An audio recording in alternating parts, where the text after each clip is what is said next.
Abra sua Bíblia, por favor, no Evangelho de Lucas, o capítulo de número 24, verso de número 13 em diante. A gente vai falar algumas coisas concernente à palavra do Senhor. Eu acredito que hoje Deus vai marcar a sua vida aqui nessa noite. Eu acredito nisso que nós iremos declarar aqui nesse altar, que tudo que estava fora do lugar vai ir para o lugar. Tudo que estava desajustado vai se estabelecer. Tudo que estava vivendo fora do propósito do Senhor vai encontrar o rumo certo. Porque a palavra do Senhor, ela não mente. A palavra do Senhor, ela é poderosa. Ives, eu gostaria de convidar você a tributar honras ao Senhor nessa noite. Eu gostaria que você, no lugar onde você está, você começasse a exaltar o nome do Senhor. Salomão não tem nada para oferecer, a não ser um coração quebrantado e contrito. Mas eu quero convidar a igreja do Senhor a render a Ele, que é poderoso, que é fiel, a render a Ele glória. A glória não é para o homem, a glória é para Deus. Só existe um nome acima de todo nome, que merece honra, que merece louvor, que merece exaltação. O milagre não merece ser exaltado. As coisas que ganhamos do Senhor não merecem ser exaltado. Mas tem um nome que está acima de todo nome. E é por causa desse nome que você está de pé nessa noite. É por causa desse nome que a tua família não desceu à sepultura. É por causa desse nome que o teu filho está de pé. Teu casamento está em crise, mas está de pé. O teu filho possa estar desviado, mas está de pé. Tem alguém orando por ele, tem alguém pagando o preço por ele. É por causa do nome dele. Levante as suas mãos, Ives. Vamos tributar honras ao Senhor, honras ao Senhor, honras ao Senhor. Deus, nós te exaltamos, porque tu és fiel. Tu és aquele que era, tu és aquele que é, tu és aquele que há de vir. A tua palavra diz que tu és poderoso na guerra, poderoso na batalha. O Senhor nunca perde, o Senhor sempre empata, porque tu és maravilhoso, digno de honra, digno de louvor. Nós estamos aqui por causa do teu sacrifício. Eu gostaria de conhecer e ver, olhar quem está aqui por causa do sacrifício dele. Pega essa palavra, pelo amor de Deus, Ives. Não é sobre o homem, não é sobre estrutura, não é sobre parede preta, não é sobre parede preta, é sobre uma palavra. Uma palavra.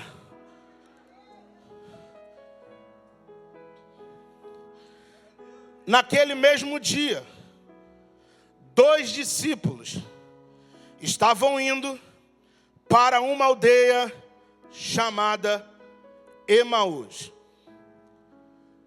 que ficava a 60 estádios de Jerusalém. Talvez a sua versão pode estar escrito a 10 quilômetros ou 11 quilômetros. É isso que está na palavra. E está escrito também que no caminho conversavam a respeito de tudo o que havia acontecido.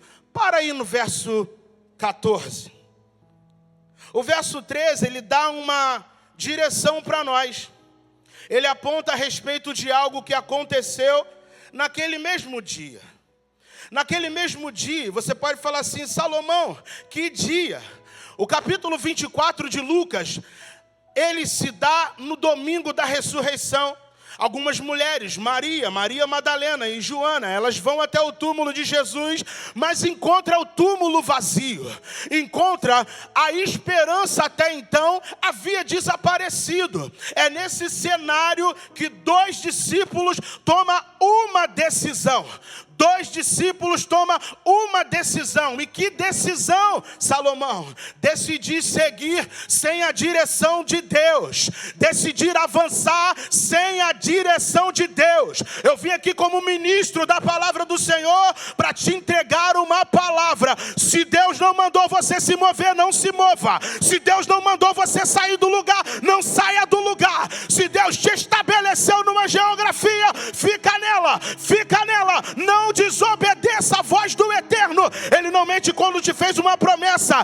Ele não falha. Ele é fiel. Ele é poderoso. Ele é forte na batalha. Ele é aquele que faz infinitamente mais, Ives, do que aquilo que pedimos ou possamos imaginar. E é nesse cenário, é nessa situação que esses dois discípulos se encontram. O texto não diz, mas eu acredito que eles estavam discutindo entre si, conversando. Como pode? Nós ouvimos tantas coisas a respeito dele. Já é hoje o terceiro dia. Nós estamos no domingo, não estamos? Era final de dia também, nesse domingo aqui. Como é que está teu coração hoje?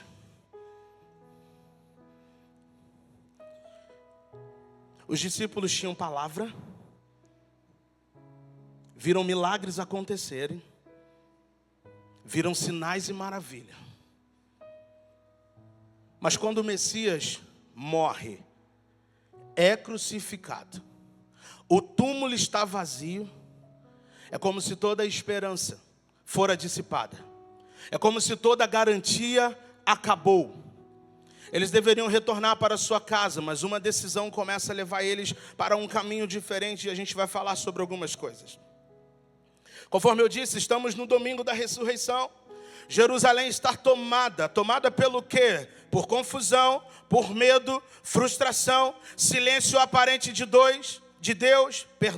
Os discípulos ouviram o testemunho das mulheres, mas ainda assim não havia clareza. O céu havia se movido, mas eles ainda não sabiam interpretar o movimento dos céus. Jesus havia ressuscitado, mas eles ainda estavam vivendo como se ele estivesse morto. Alguém aqui já viveu assim? Alguém aqui já falou assim: Senhor, hoje não aconteceu nada. Eu estou esperando aquela porta, eu estou esperando aquele resultado, mas nada ainda aconteceu.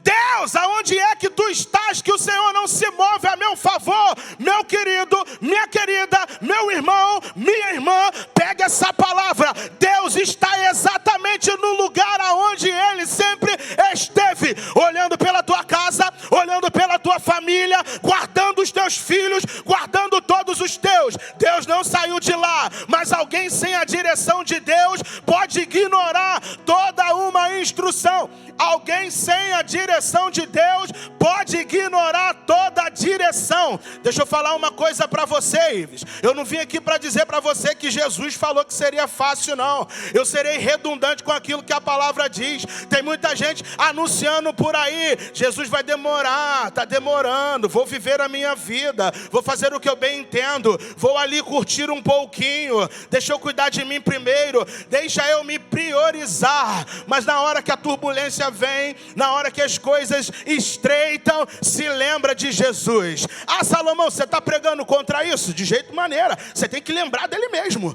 Não há outro nome aonde há salvação, não há nenhum outro Deus.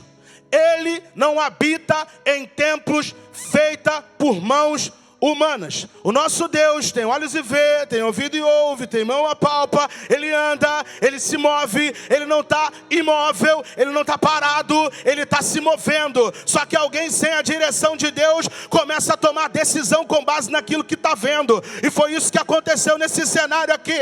Os discípulos a caminho de Emaús estão olhando para a sua realidade, mas a palavra não se manifestou ainda. A direção do céu ainda não veio. Então, Ives, pega essa palavra: não se mova.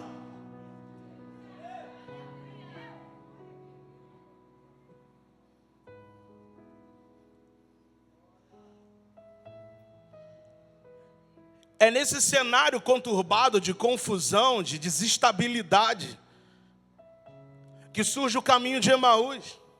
O que era Emaús? Era uma pequena aldeia que ficava a cerca de 10 a 11 quilômetros, ou 60 estádios, conforme nós lemos aqui. Historicamente, era uma região de descanso, um lugar secundário, um lugar de destino, de retorno a uma vida comum. Um lugar de águas quentes, de fontes ou de águas termais. Um lugar de fuga, não um lugar da presença. Um lugar de fuga, não um lugar da presença. A Bíblia diz, eles estavam indo para um chamado. Eles estavam indo, melhor dizendo, não para um chamado. Eles estavam voltando para uma vida sem propósito. Eu não sei por onde você tem andado. Eu não sei para onde você está indo. Eu não sei quem você está ouvindo. Mas existe um Cristo que está aqui nessa noite na Ives, que está olhando para você, e Ele vai colocar todas as coisas no seu devido lugar. Ele não quer que você se movimente sem que você não tenha a devida direção dEle. A Bíblia vai dizer algo aqui altamente poderoso para nós. Enquanto conversavam, verso 15, discutiam, o próprio Jesus se aproximou e ia com ele. Alguém está atravessando uma luta, uma guerra? Jesus está aí do teu lado agora. Está atravessando um momento difícil? Jesus está aí do teu lado agora. Se Jesus brotou, apareceu ao lado dos discípulos no caminho de Emaús, carregado de frustração, carregado de desânimos, tomando decisões precipitadas, você acha que Jesus não está aí do teu lado, dizendo: meu filho, espera a direção do céu, meu filho, calma, esse problema tem solução, meu filho, não se desespere, meu filho, volte para a palavra, volte para a palavra, volte para a palavra. Você pode ter muitas influências, você pode ter muita coisa, mas se você não tiver uma palavra de direção vinda do céu, você vai seguir aquilo que você acredita ser o melhor para você.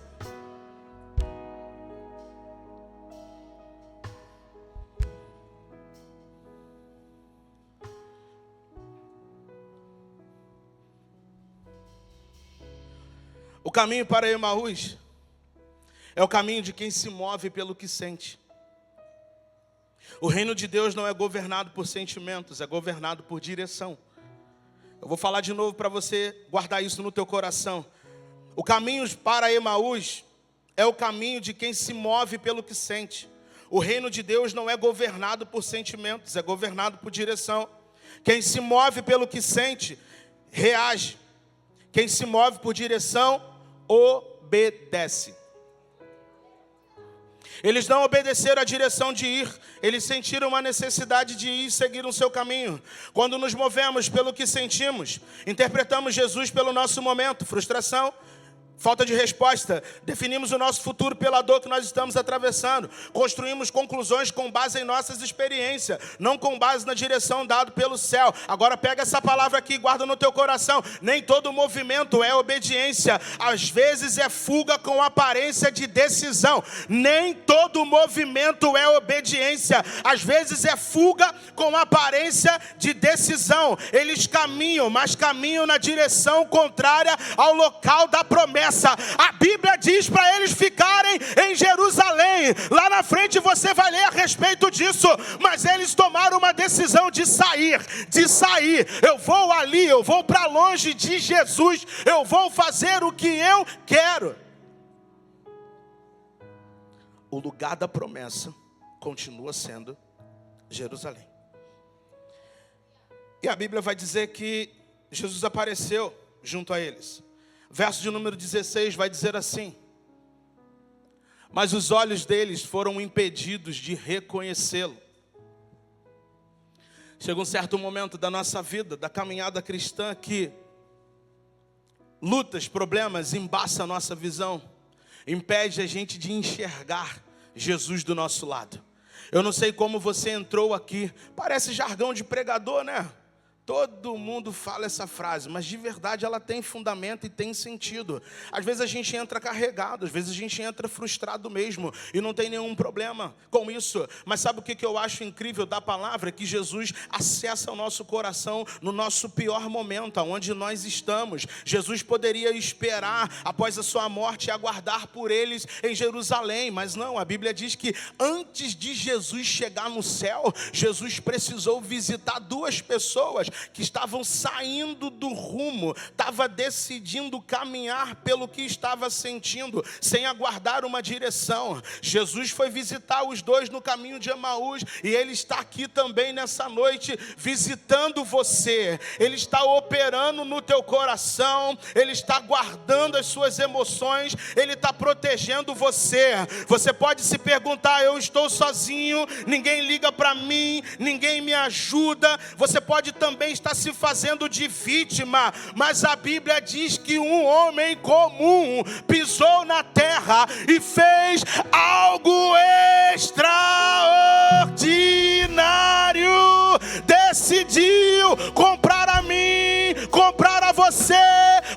preço de sangue.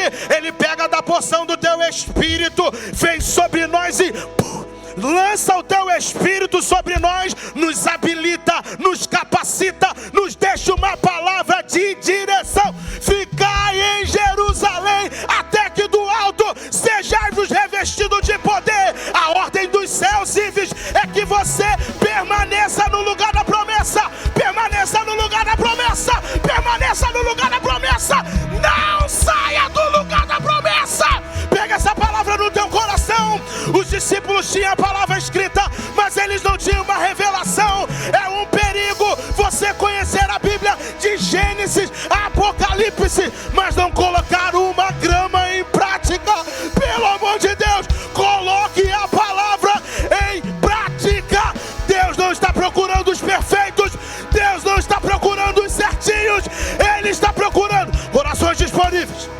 Corações disponíveis, corações disponíveis, corações disponíveis, corações disponíveis, corações disponíveis, corações disponíveis. Eu costumo dizer, é no caminho que as coisas acontecem.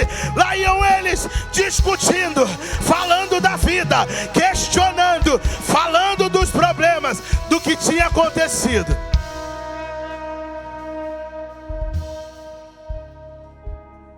Aí Jesus chega. Do que é que vocês estão falando?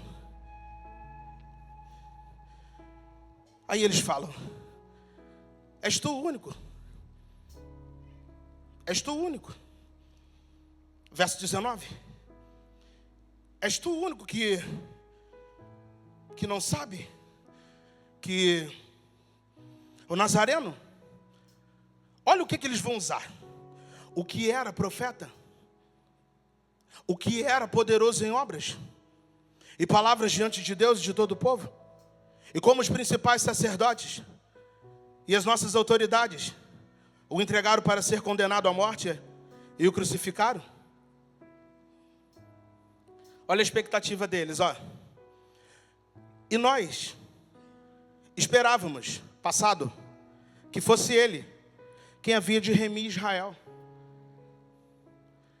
A pergunta que te faço é: aonde estão ancoradas suas expectativas? No que Deus pode fazer? Ou no que Deus fará? Não, se Deus abrir a porta, eu me movimento. Se Deus fizer assim, eu dou um passo.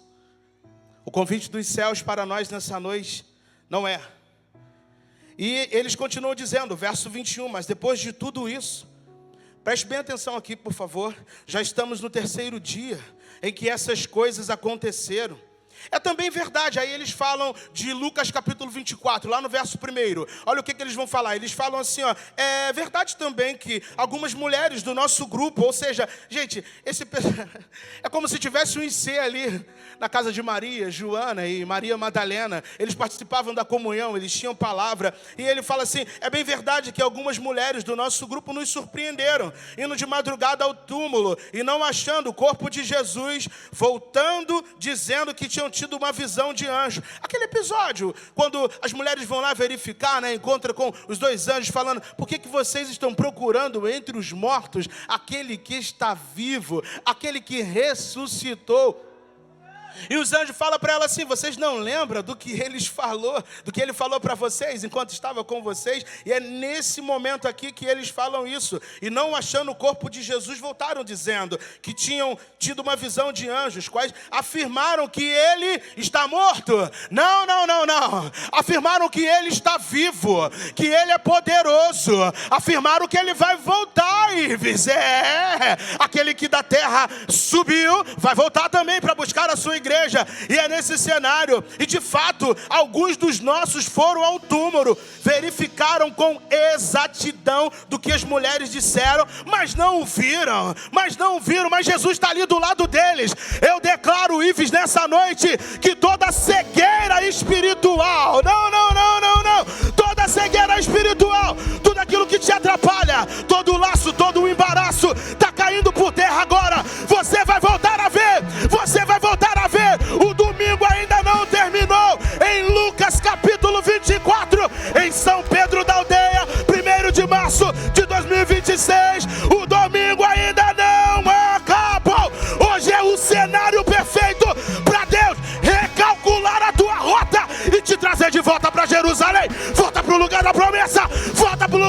promessa, Ives.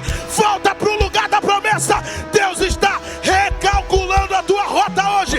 Está recalculando a tua rota. Só se perdeu por um momento, Jesus foi te encontrar. Só saiu da presença por um tempo, Ele vai sair de mãos dadas com você nessa noite.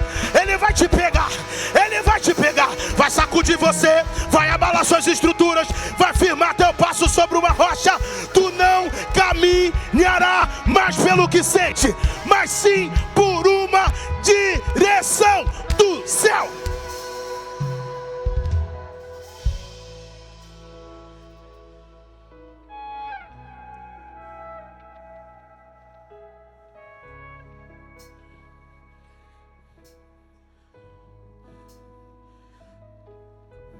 Noé não se moveu pelo ambiente.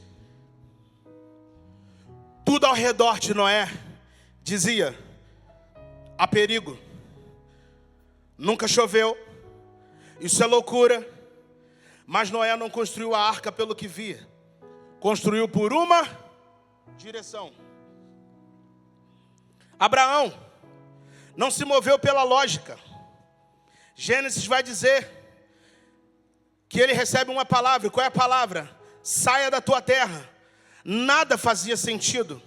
Ele não sabia o destino, o caminho, o resultado, mas não se moveu pela segurança, pela estabilidade. Se moveu por uma direção. Tem mais. José não se moveu pela ferida. Talvez você chegou aqui trazendo algumas feridas, trazendo alguns problemas, com um sentimento de esquecido. Mas a Bíblia diz que José não se moveu pela ferida. José foi traído, foi esquecido, foi injustiçado, mas não decidiu a sua vida pela dor. José não decidiu a sua vida pela dor. O que falarmos de Moisés? Não se moveu pelo medo. Diante do mar e do exército, o sentimento dizia: fuja, reaja, entre em pânico. Mas tinha uma palavra do céu, tinha uma palavra do céu: fique quieto, espere a direção. Josué não se moveu pela pressa. Quando Israel não consultou o Senhor, o povo foi enganado. Isso revela que movimento sem direção gera alianças erradas. Ei, Ives, movimento sem direção gera alianças erradas. O que falarmos de Davi? Não se moveu pela oportunidade.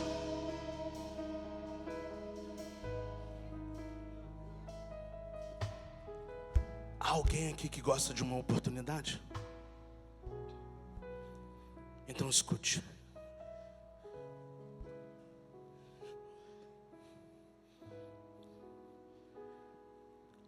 A oportunidade dizia: aproveita isso.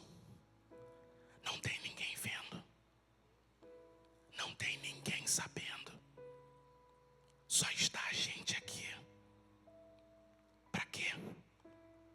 Não espalhe isso. Só nós dois.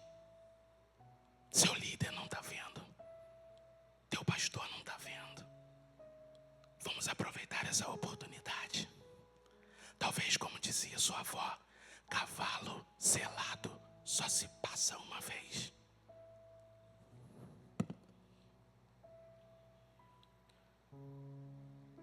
Davi não se moveu pela oportunidade. Ele podia ter matado Saul. Era lógico. Era conveniente. Mas não era a direção. O sentimento diz: aproveite. A direção diz: espere. Espere. Espere. Elias não se moveu pelo vento. Deus não estava no vento. Também não estava no terremoto.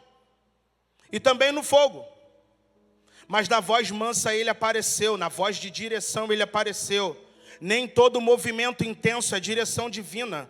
Daniel não se moveu pela pressão. O decreto dizia: pare de orar. Mas Daniel não reagiu ao medo, ele continuou na direção. O sentimento teria preservado a vida dele, mas a direção preservou o propósito. O sentimento teria preservado a vida dele, mas a direção preservou o propósito. Sabe o que acontece nessa palavra que eu acho fantástica? É o momento em que no verso 25 Jesus disse para ele: como vocês são insensatos e demoram a crer em tudo e o que os profetas disseram. Não é verdade que o Cristo tinha de sofrer e entrar na sua glória? E começando pelo que, Ives? Começando pelo que, Ives?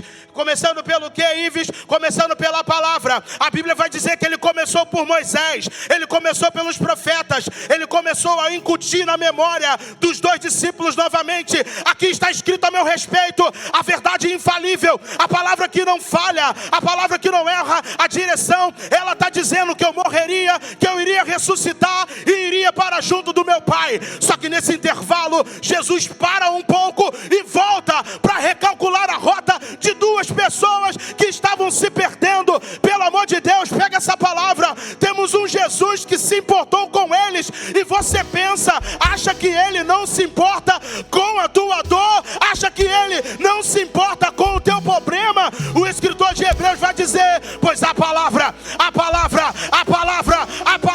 é mais penetrante que uma espada de 2 gumes, apta para discernir pensamentos e intenções, juntas e medulas, e colocar tudo no seu devido lugar.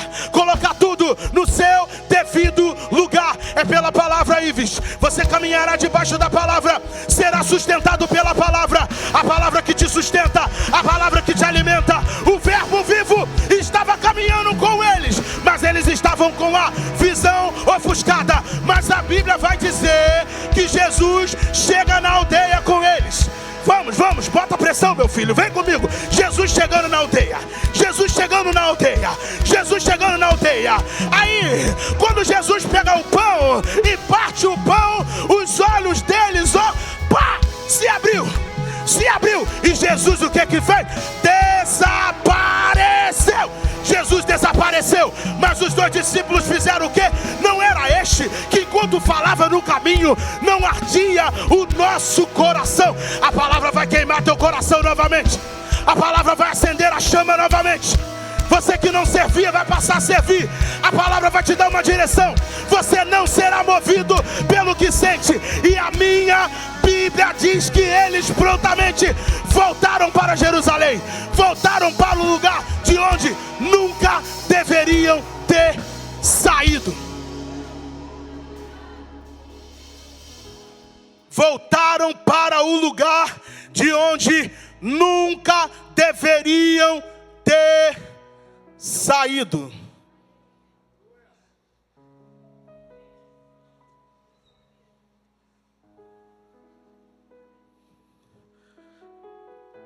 Você pode ter qualquer coisa, mas essa deve ser a sua maior influência. Essa deve ser a sua maior influência. Em um mundo onde o ensino da verdade está esquecido, a palavra continua estando no centro. A palavra ela não sofre alteração. Ela não muda o curso daquilo para qual o propósito dela precisa ser alcançado. A palavra consegue endireitar as nossas veredas. Mas Salomão, eu não consigo ler a Bíblia toda. Grava um versículo, leia um capítulo, começa hoje, tome uma decisão. O que sustenta a crente não é movimento, não é Pentecoste. A Bíblia vai dizer que em Atos 2 o Pentecoste veio, mas não foi aquilo que sustentou os cristãos. O Pentecoste veio, capacitação do alto veio, mas o que acontece depois? Perseguição, porque eles permaneciam no lugar, eles ficaram parados, e a direção do céu naquele momento foi em Jerusalém, Judeia, até os confins da terra. Deus não te deu algo para você guardar para você. Deus não te habilitou com algo para ficar parado. Eu declaro que nessa noite, a partir da visão dessa palavra, você vai desengavetar projetos que Deus te deu. Você vai se movimentar debaixo da palavra que os céus te deu. Se você queria um sinal, Ives, se você nessa noite veio aqui atrás de uma resposta, não existe mágica, não existe coisa alguma. Existe a palavra que te dá a direção que você precisa. Todas as respostas para o dia mau está aqui nessa palavra. Para você que caminha na dúvida, está aqui nessa palavra.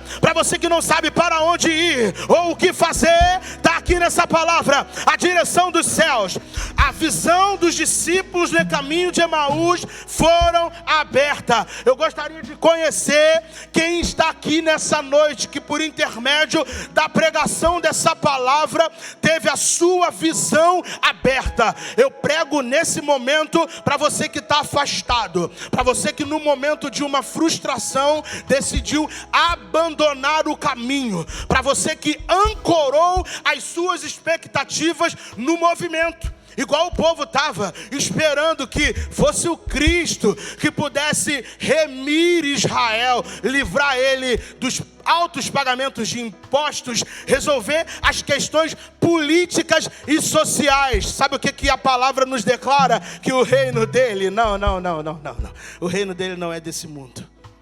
O reino dele não é desse mundo. Eu não sei quem te enganou.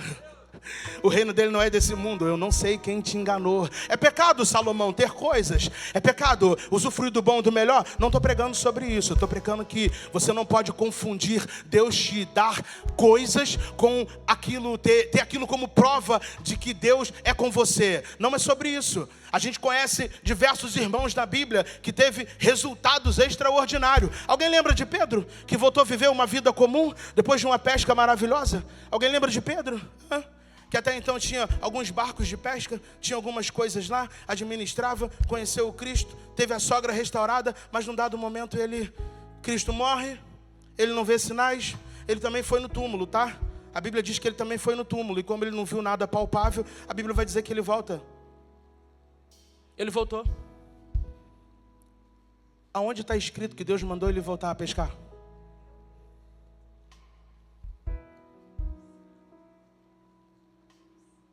Aonde está na Bíblia que Deus mandou você fugir?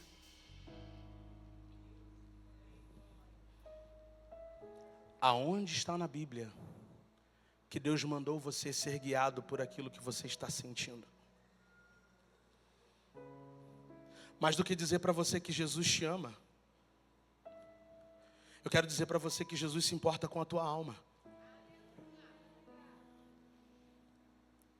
Pregar para fazer as pessoas pular, isso é fácil, é treinável. Prestem bem atenção nisso, é treinável. Mas pregar para que as pessoas não somente pulem, mas como segundo está escrito no Evangelho de João, capítulo 15, verso 1, onde está escrito: eu sou a videira verdadeira, e o meu pai é o agricultor.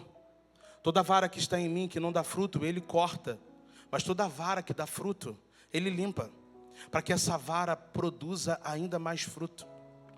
A gente dá um avanço no texto para o verso de número 7, onde está escrito: se vós permanecerdes em mim e as minhas palavras em ti, pedireis tudo e lhe serás concedido. No final do verso 7, acho que chegando ali no 8, vai estar escrito assim: sem mim nada podeis fazer. Assinado Jesus Cristo. É Ele quem está falando. Você não pode se apoiar na conta bancária. Você não pode se apoiar nas posses que você tem. Você não pode se apoiar nas conexões que você possui. Que é uma conexão verdadeira, que não te abandona, está com você em todo o tempo. O nome dele é Jesus Cristo, aquele que salva, aquele que cura, aquele que liberta, aquele que nos fez uma promessa não amparada em coisas, aquele que com preço de sangue nos comprou, aquele que com preço de sangue nos lavou, nos redimiu. Nós estávamos sentenciados à morte, nós estávamos condenados, mas a Bíblia diz que pelas suas pisaduras nós fomos sarados. Ele não nos julgou segundo o nosso pecado. Ele olhou para nós e decidiu: ali vai o meu servo, ali vai alguém que vai valer a pena eu morrer, ali vai o meu escolhido, ali vai aquele eleito, ali vai aquele a quem eu quero salvar. E mais adiante do Evangelho de João, fazendo uma conexão, ali no capítulo 17, você vai ver Jesus orando pelos seus discípulos, e a oração dele é: Pai, eu lhe peço que não os tire do mundo, mas os livre do maligno, os livre do diabo. E mais adiante ele vai falar, sabe o que? Eu oro não somente por estes, mas eu oro por aqueles que vão crer em ti por intermédio destes. Alguém que creu aqui pela pregação geração dos discípulos passou a crer em Jesus? Alguém aqui que foi alcançado porque leu a palavra do Senhor e teve a revelação do Cristo? É isso que Jesus está dizendo. Há muitos anos atrás, meu irmão, você já estava na oração de Jesus. Jesus estava orando por você. Ele sabia que você iria errar o alvo, mas mesmo assim ele falou: Pai, eu não oro somente por estes, eu oro por aqueles que lá em São Pedro